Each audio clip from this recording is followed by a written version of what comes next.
I'm terribly sorry for all that hassle. I should have taken more precautions. Yes, thank you. Just a bit shaken. The beasts must have somehow escaped during the night. When I woke up, they were already prowling the territory. I bolted the door and sat inside, hoping they'd leave. But, well, it's a good thing you showed up. Otherwise, I'd have had to choose between starvation and being mauled. Their pen, of course. The beasts were... my test subjects. I was sure they were significantly weakened and wouldn't pose much of a danger. I must have miscalculated. It's a bit of a shame they're all dead. I'll have to start everything from scratch. After the autopsies, of course. I lured them. They may be built differently and are quite tough, but most of them still need to eat, and they are susceptible to certain poisons. That's an interesting question. Perhaps they've been in captivity long enough to forget the concept of freedom. Or maybe they've claimed this place as their territory, and the only thing that changed was their living conditions. Or perhaps they were just dumb beasts waiting for the closest source of food to leave the house. I suppose we'll never know. The weirdness and life itself. I don't know if you've ever dissected a weird beast, but their bodies are quite fascinating. Nothing is in its rightful place, and, for all intents and purposes, they shouldn't even be alive. And yet, there they are, prowling and growling. It's a bit of a miracle, don't you think?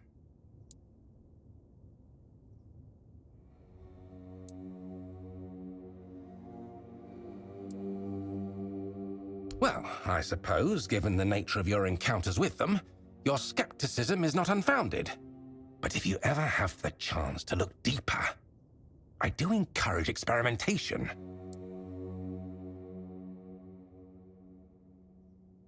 Nonsense. Where else will I conduct my experiments? I'd rather endanger just myself instead of, say, the entire population of Kunakt. Oh, did he? Well, if the guild is so impatient for results, they should have sent someone sooner. Now all my beasts are gone, and I'm still missing a crucial ingredient.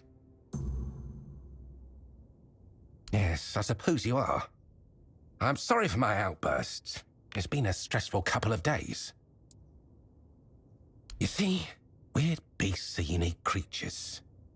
The spark of life they carry is as twisted as it is relentless.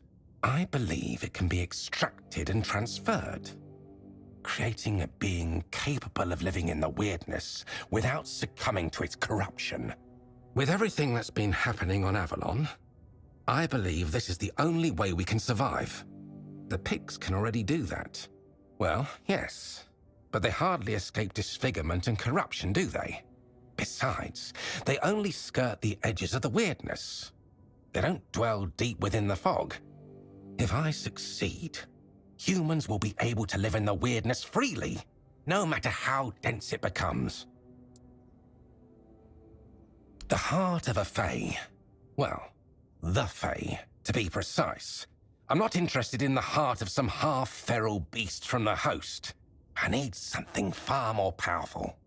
I've heard of a Fae that calls itself Foxglove. It dwells in the roots of an ancient tree, lurking for unsuspecting travelers. Supposedly, it's cunning and quite vicious. If you bring me its heart, you won't just be doing me a favor. You'll be aiding all of Avalon. Me? Of course not. I'm just a scientist. I doubt I'd have survived such an encounter. I've only heard rumors. They might be exaggerated, of course, but I wasn't going to risk my life just to satisfy my curiosity. They are powerful beings that seem to only half belong to Avalon. They have their own realm, and don't appear to care much about the weirdness. They are a missing piece of the puzzle, I think. I may be wrong, but every theory must be tested, shouldn't it? Splendid! I assure you, if everything goes as planned, the Guild will hail us both as heroes.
My, what a lovely mortal he sent my way. Oh, such a silly man, that Phaedros. Does he truly think I can't tell one of you from another?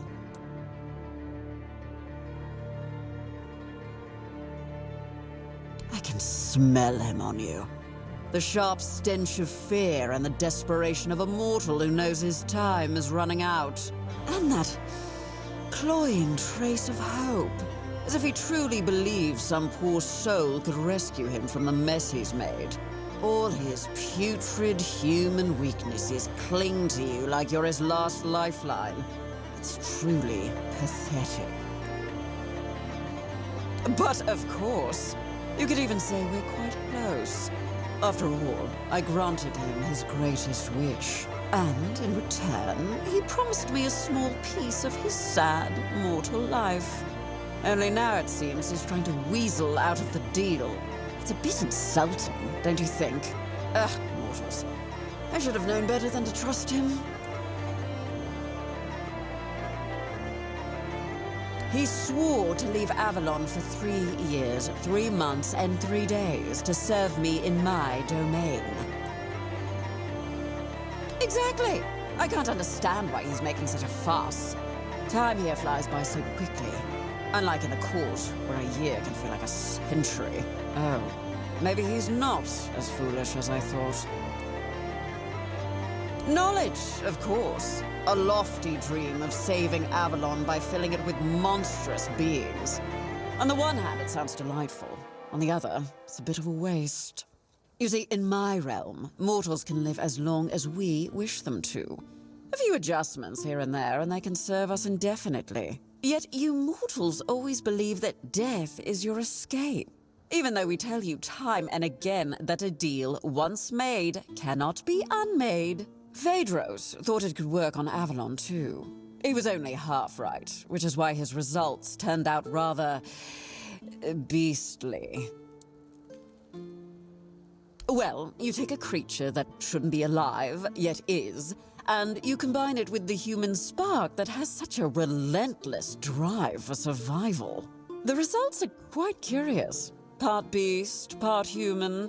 Overall nothing that should ever grace this realm. Or any other, really. But he kept trying, that fool, and kept returning here, ranting that I tricked him and trying to break the deal.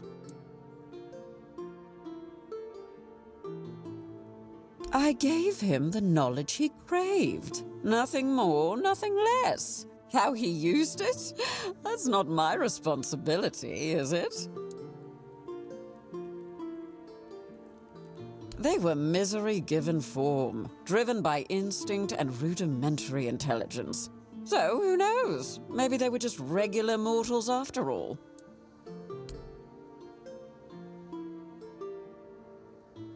Oh, my poor sweet thing. That's just how mortals are. They use, they lie, and they'll do anything to save their own skin. Now, don't fret. I don't blame you for falling for Phaedrus' little ruse. In fact, how about we make a deal? How about I give you a little something, and you take it straight to his hidey hole? Then he can bear the consequences for trying to fool us both. What do you say? Oh, I see. Phaedrus is being quite the foolish man, thinking he can hide from me. Well, truth be told, he is succeeding at the moment, but I am nothing if not patient. Still, when an opportunity presents itself, it would be foolish not to take it.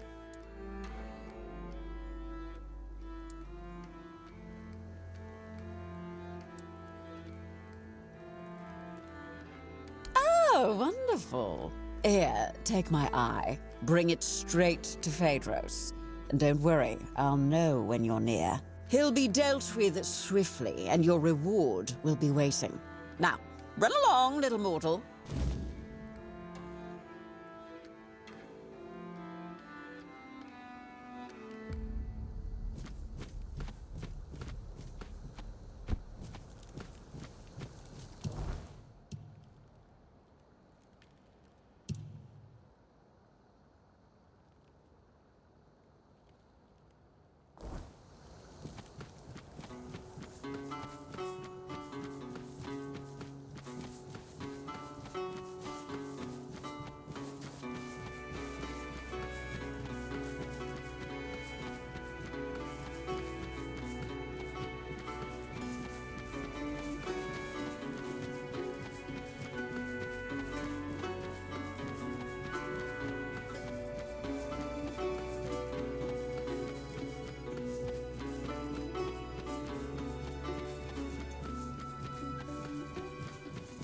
Show yourself!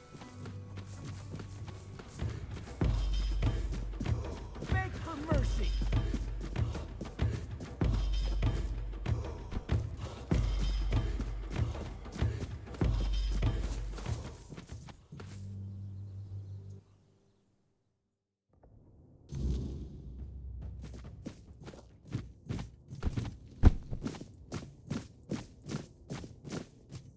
You killed him! How could you? He was mine to punish, mine to torment. We had a deal. I'm sorry, but Phaedrus misled you.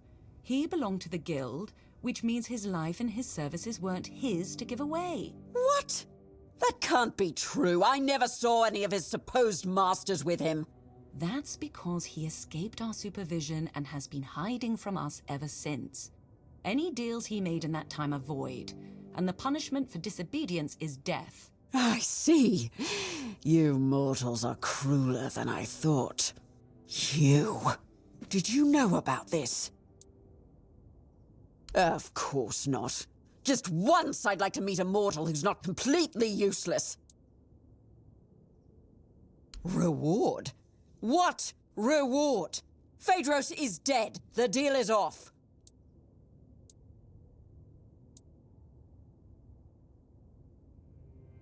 You... Fine, fine! Take your reward. I hope it serves you well. I'm done dealing with mortals. With any luck, you'll all be dead in a century or so. So, you're the one Phaedrus dragged into his madness. Apologies for the mess. I'm in the middle of cleaning up. I'm Alma, the alchemist. Pleased to meet you.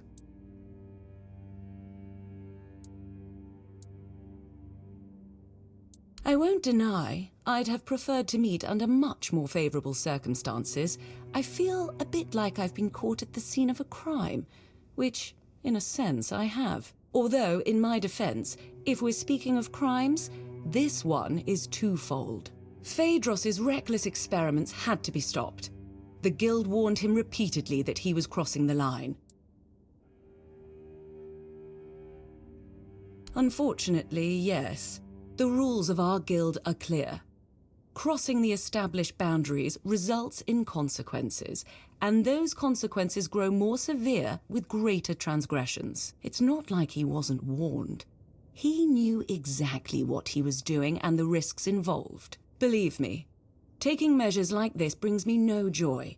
But we can't keep constant control over everyone. There are certain acts that simply cannot be forgiven. Phaedros was a threat, not just to himself and the guild, but to others as well. I'm sorry it had to come to this. First, I need to finish cleaning up here and prepare Phaedros for a proper burial. I'll also secure the rest of his research and materials to ensure they don't fall into the wrong hands. And then I'll have to write a report. Ugh, I hate paperwork. There are so many better ways to spend my time. And then we'll talk about your next assignment.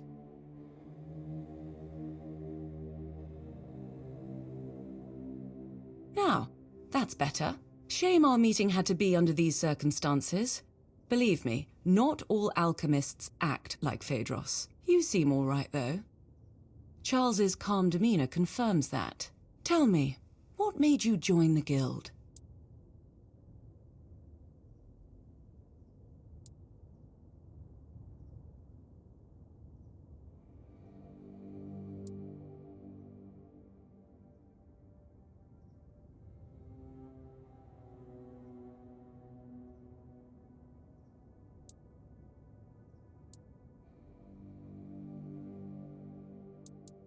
Just a mercenary?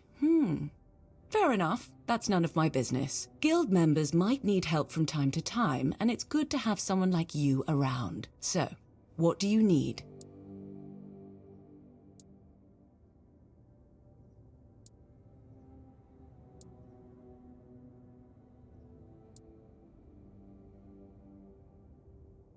Lately, situations like this have been happening far too often. Some alchemists within our ranks are starting to rebel, or they're coming up with utterly ridiculous ideas.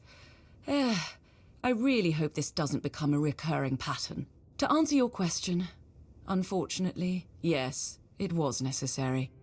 The rules of our guild set clear boundaries. Crossing them results in a response from us, one that becomes more severe the greater the transgression. That's my role. Let's just say I'm a sort of guardian of alchemical ethics. But more seriously, I was assigned to this task. Apparently, I'm the best at playing nanny to misfits like us. Charles is my Croakmore, though he's far from a typical specimen of his kind. He won't bite your hand off, unless, of course, he senses ill intent. At the moment, he trusts you, which is rather uncommon. I wouldn't call the process taming. It was something different. Let's say it involved a more invasive intervention. I found Charles just after he was born, abandoned by his mother, so I took him in. It was the perfect chance to examine his brain. While working on his exposed skull, I had to disrupt the areas responsible for his sense of belonging and aggression. If this were a question, I would say it's a valid one. To be honest, I don't know the exact answer. I assume it all depends on perspective. If we accept that the brains of living beings are a kind of biological mechanism, then perhaps I managed to redirect the function of that mechanism so that it operates based on different needs and perceives its place in the world differently. Yes, that seems likely. All I understand is that it's a form of ancient magic, supposedly discovered by Merlin, who used it to repel the weirdness. A menhir with burning weird fire can repel the weirdness on a far larger scale than a simple bonfire fueled by ethereal cobweb. Unfortunately, that's everything I know. As an alchemist, these are mysteries far beyond my knowledge or expertise.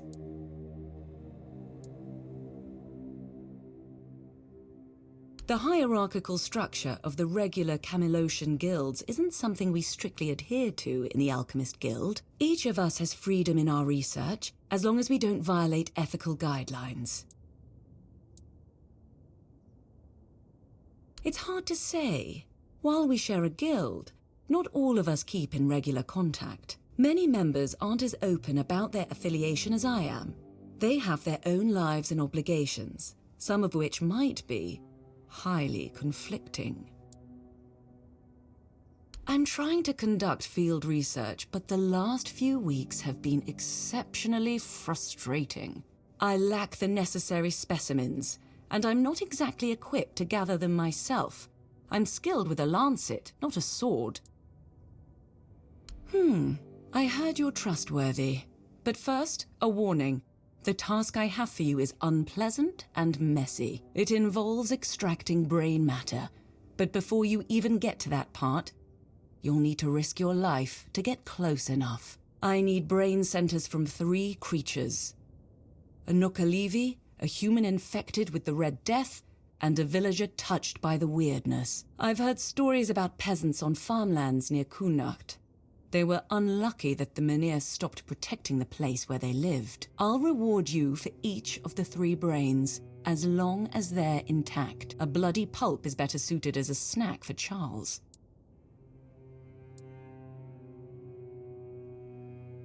Each one ties into my field of study and interests. The Nookalivi is the result of the Red Priest's experiments, likely involving the weirdness. As for the afflicted humans, I suspect significant brain alterations occur during contact with the weirdness, as well as in the final stages of the Red Death. The Red Priests have written studies, but I'd like to see for myself.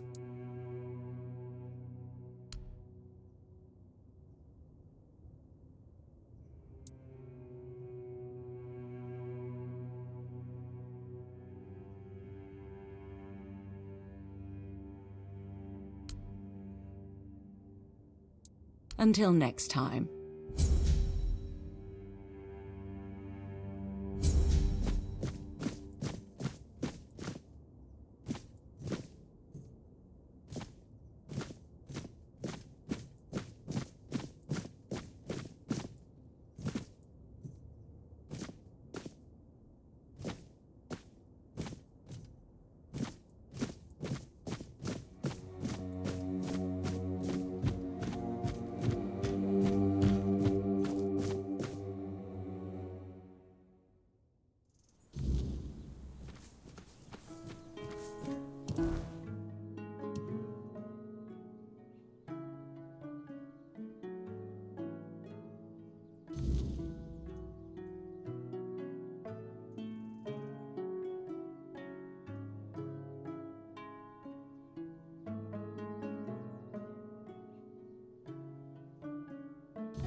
Spare a coin for the hungry.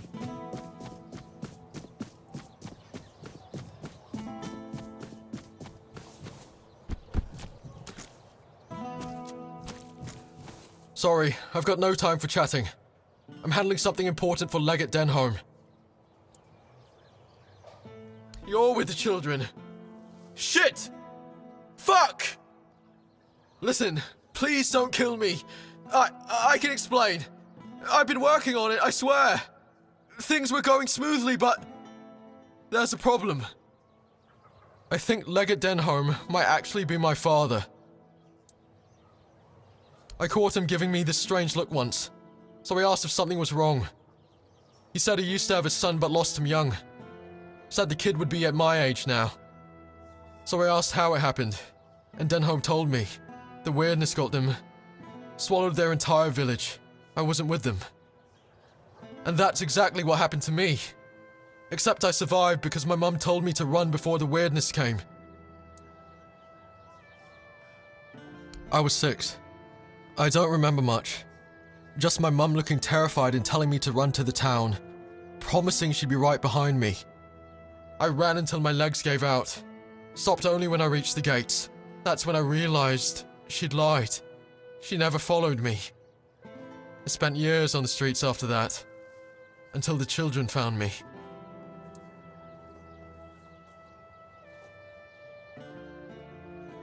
But it all lines up. Denholm's local, just like me. If I could remember where my village was, I bet we'd find something to prove it. But it is. I swore to myself that if I ever found that bastard, I'd kill him. I don't even remember having a father. It was always just me and Mum. He probably got what he wanted from her and left. Fine. Maybe he didn't.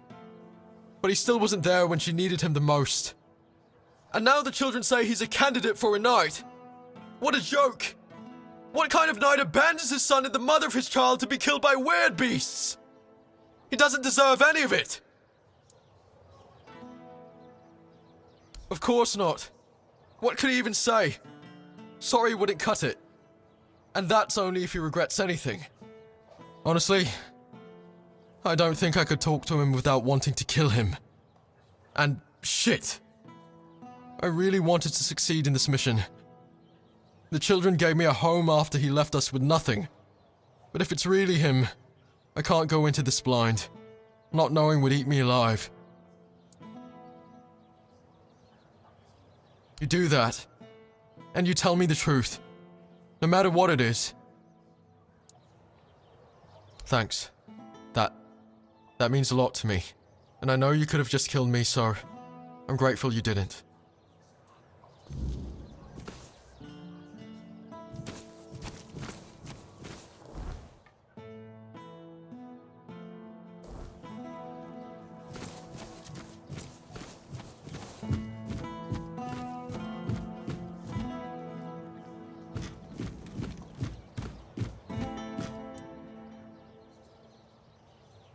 They thought it might be easier for me to connect with the locals, since, technically, I'm one of them.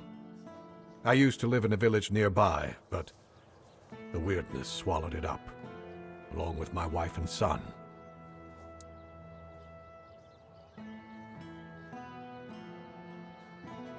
I wasn't there. I was busy trying to make a name for myself in the army. I rarely came home. I kept telling myself that once I'd earned a decent position, we'd start a new life in Camelot. My son? He barely knew me, but you know how it is. I thought there'd be more time. That there'd always be a future for us. Well, I was wrong. I wasn't even there to bury them. By the time I found out, it was too late. My friends told me they buried them in a crypt near the town. I haven't even had the chance to visit since I got here. Not that I could. After the weirdness and the Red Death swept through the village, I've heard horrible stories of what happened to the people who decided to stay.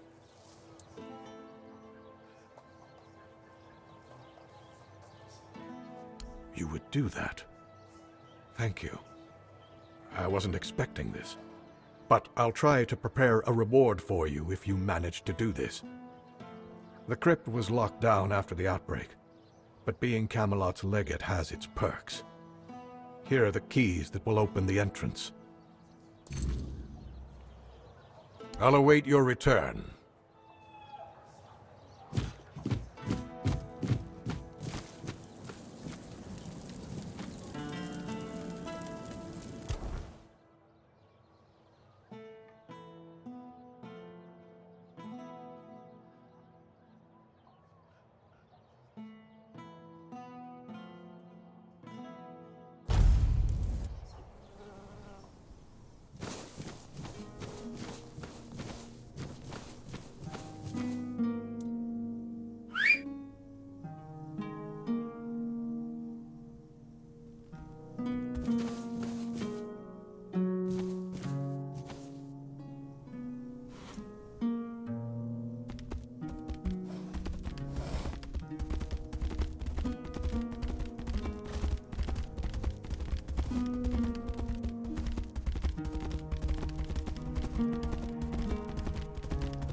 Help a soul out on your journey, will you?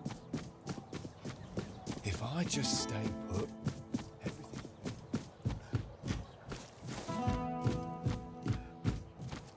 You're back. You know something, don't you?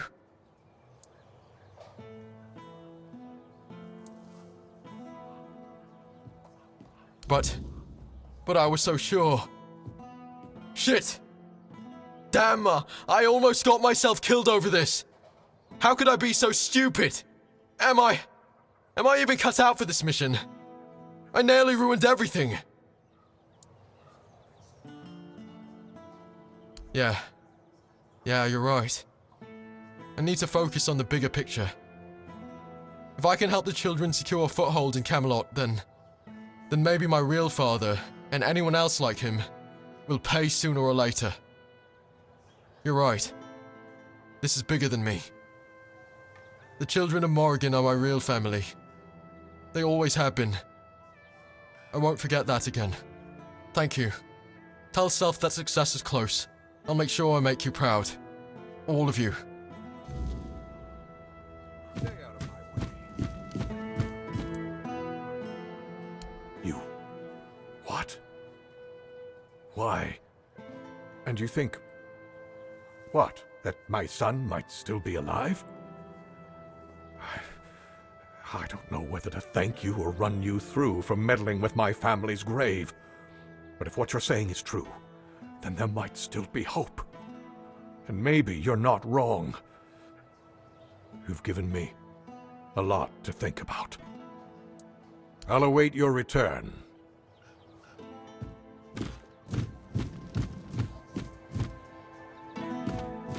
Listen, I've got something I need your help with. Something off the record. This bounty came down from command. A fat reward for the head of a bandit stirring up trouble in Kunacht. But there's a catch. The bandit's name is Tom. He's an old friend. Someone I ran with when I was younger, before I joined the army. Hell, before I had any sense. They don't know about my past. If Denham gets wind of it, I'll be court-martialed. Or worse. And I can't turn Tom in. Not after everything we've been through. I need you to find Tom. Talk to him. Convince him to leave Kunacht before the bounty hunters catch his scent. If he stays, it's a death sentence for both of us.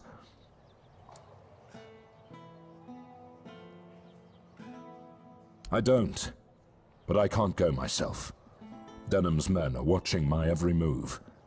If I disappear for even a day, they'll start asking questions. You're my only option. Listen, Tom and I, we've seen things together. Done things I'd rather forget. He was like a brother to me once. I owe him this much. Will you do it? Good. I knew I could count on you. Find him, talk some sense into him, and get him out of Kunacht. I don't care how you do it. Just make sure it's done. Here, this should help you find him. And thank you. I mean that. Excellent. Here's your gold. Any news about our mutual friend? Damn it! The longer this drags on, the worse it gets. Denham's already sniffing around, asking why that bounty hasn't been claimed. You'd better move quickly. Tom's not the kind of man to sit still. And if someone else gets to him first, well, that won't end well. For either of us. I should have handled this myself. I'll await your return.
What a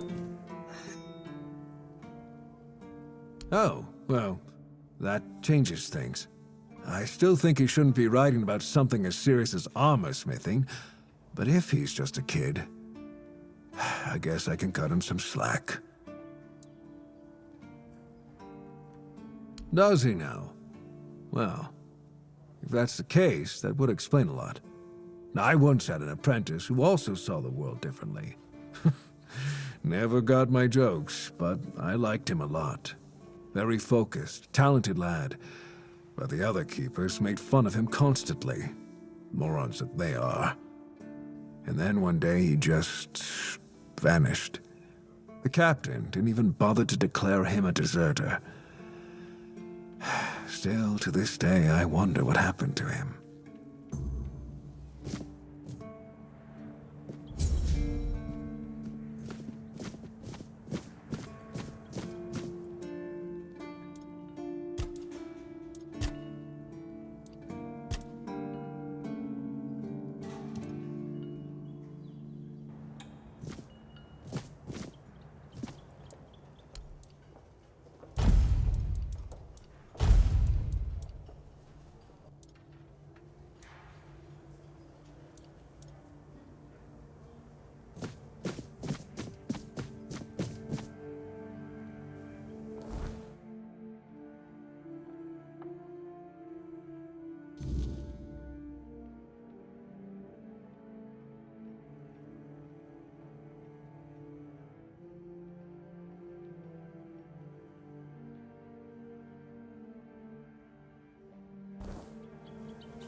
Didn't expect to see you here again.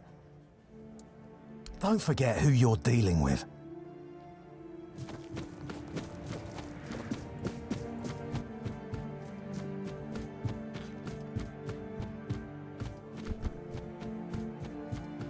Just keep your head down.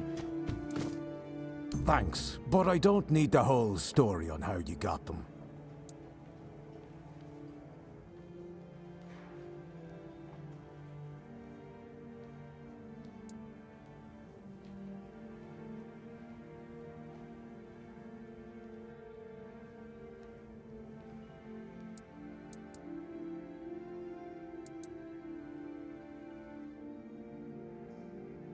To annoy me to death, I bet. Now, leave me alone. I've had enough talking for one day. You can come back when it's time to see the pumpkins. Just keep your head down.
I should stay out of trouble.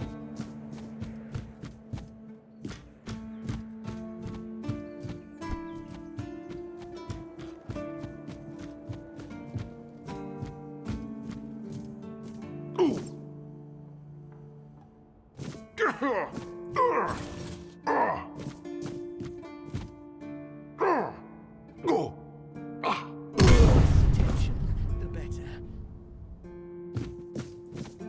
Just passing through. Good.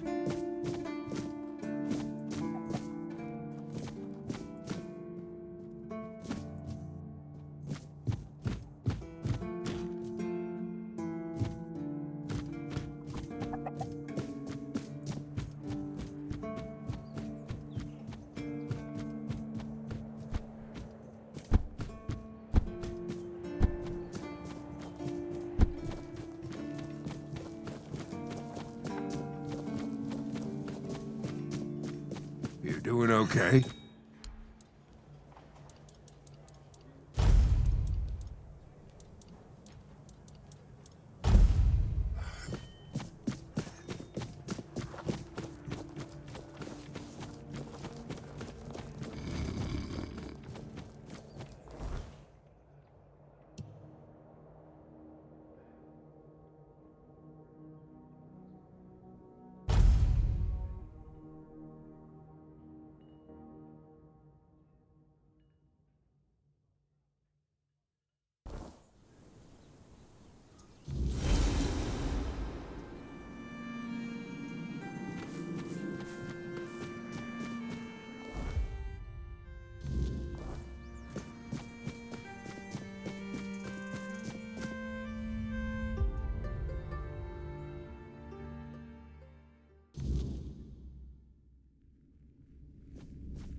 Oh, I know. A little bird told me he'd already taken the final step. I'm sure there were plenty of fake tears and trembling lips. Vin is quite good at that. It would have been a waste to see such talent squandered on his petty grudge. He needn't have worried. Denholm will pay one day. They all will. Maybe. When he's older and has learned the value of patience. I've nothing against a bit of old-fashioned revenge, but everything has its time and place. He needs to see the bigger picture first. That's when you understand there are outcomes far sweeter than death. But enough of this. I must say, my fledgling, you've surpassed my expectations.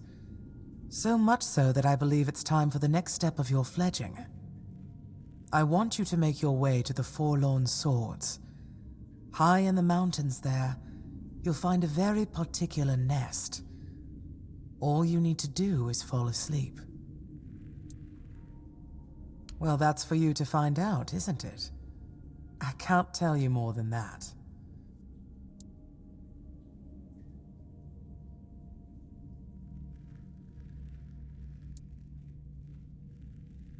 Yes.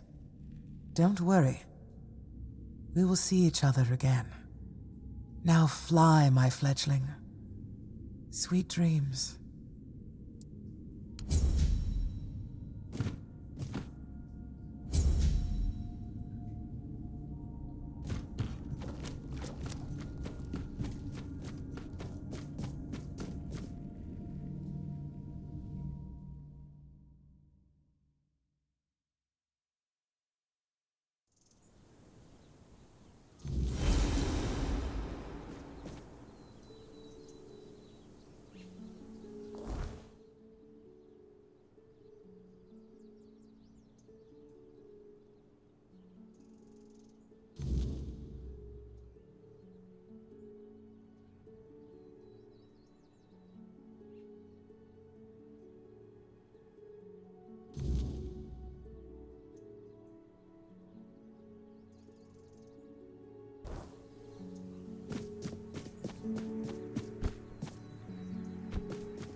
Oh, hello there. Ah.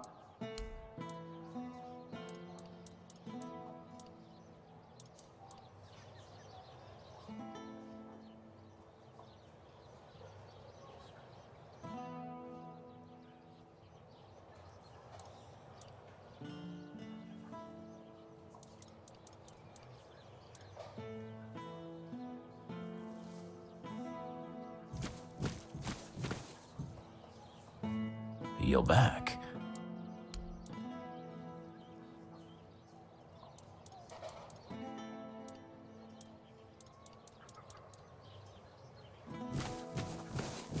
You doing okay? Hello again.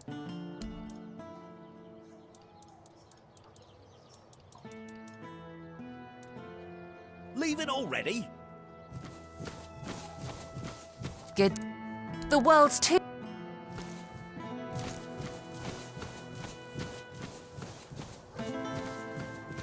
Oh, hello there.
I am an outcast.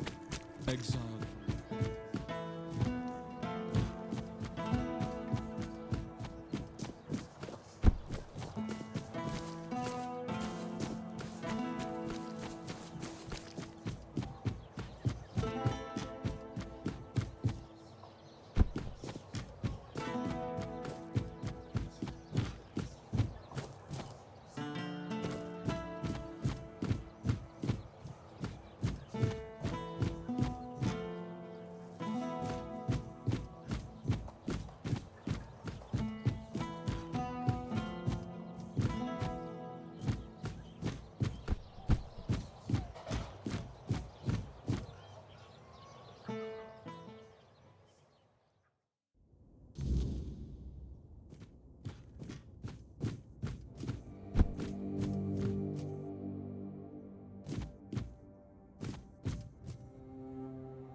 Have some spare food or coin?